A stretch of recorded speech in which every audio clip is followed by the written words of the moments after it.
السلام علیکم ورحمۃ اللہ وبرکاتہ۔ قربانی کے جانور میں سے 7 اجزاء کا کھانا یہ حرام ہے۔ ان میں سے ایک حرام قطعی ہے جس کا ذکر قرآن مجید میں آیا ہوا ہے۔ اللہ تبارک و تعالی نے اس کو حرام قرار دیا ہے، وہ نص قطعی کے ساتھ، دلیل قطعی کے ساتھ، یعنی قرآن پاک میں اس کا ذکر آیا ہوا ہے کہ اس کا کھانا یہ حرام ہے۔ باقی جو 6 چیزیں ہیں ان کا ذکر حدیث میں آیا ہوا ہے، وہ بھی حرام ہے لیکن اس مرتبے میں نہیں ہے حرمت کے، جو ایک قسم ہے بعد میں آپ لوگوں کو بتاؤں گا جس کا ذکر قرآن میں آیا ہوا ہے۔ سب سے پہلا چیز، قربانی کا جانور ہو یا قربانی کے علاوہ کوئی اور جانور ہو، آپ نے اس کو ذبح کر دیا تو ذبح کرنے کے بعد اس کا جو گوشت وغیرہ ہے ان کا کھانا یہ تو حلال اور جائز ہے، بشرطے کہ وہ جانور حلال ہو۔ لیکن 7 اجزاء ایسے ہیں جن کا کھانا یہ حرام ہے مکروہ تحریمی کے ساتھ۔ سب سے پہلا چیز ہے پیشاب کی جگہ، یعنی خواہ وہ مذکر ہو یا مونس ہو، دونوں صورتوں میں جانور کی جو پیشاب کا جگہ ہے اس جگہ کا کھانا یہ حرام ہے۔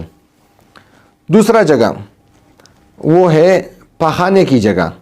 پخانے کی جگہ خواہ وہ مذکر جاندار کی ہو یا مؤنث جاندار جانور کی ہو، دونوں صورتوں میں پخانے کی جگہ اس کا کھانا یہ حرام ہے، شریعت میں اس کا جواز نہیں ہے، حدیث پاک میں اس کا تذکرہ آیا ہوا ہے۔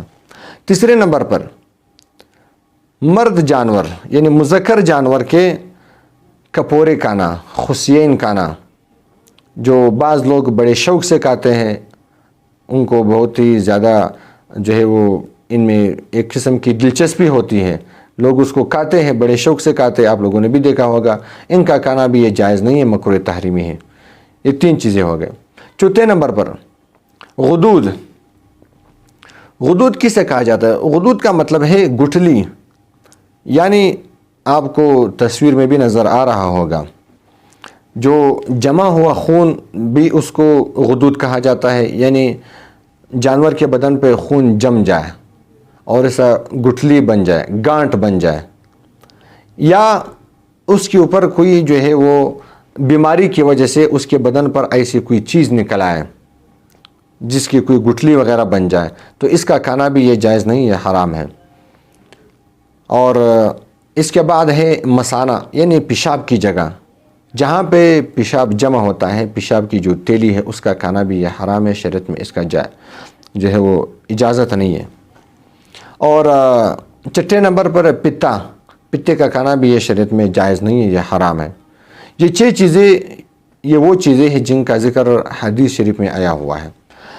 7ویں نمبر پہ جو چیز ہے وہ حرام قطعی ہے، اگر کسی نے اس کو جائز قرار دے دیا یا اس سے تبرک حاصل کرنے کی کوشش کیا کہ میں اسے تبرک حاصل کروں گا، یہ حلال ہے، پاک ہے، تو الیاذ باللہ وہ دائرہ اسلام سے خارج ہو جائے گا، کیونکہ اس کی حرمت پر دلیل وہ قرآن کریم کی آیت ہے۔